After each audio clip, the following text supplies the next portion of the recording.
So here's another famous court case involving a citizen, security, and police. And it's mainly law enforcement working as security. Melendez versus the city of Los Angeles. In October of 1990, Adam Melendez was shot while attempting to obtain a refund for a ticket he had bought to an underground party that was broken up by police. He was one of many seeking refunds at the location where the tickets to the concert had been sold.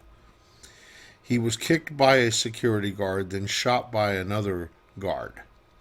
His injuries are permanent and severe. Because the security guards were off duty officers of the Los Angeles Police Department, an agency of the city of Los Angeles, he sued the city for damages. His wife sued for consortium damages.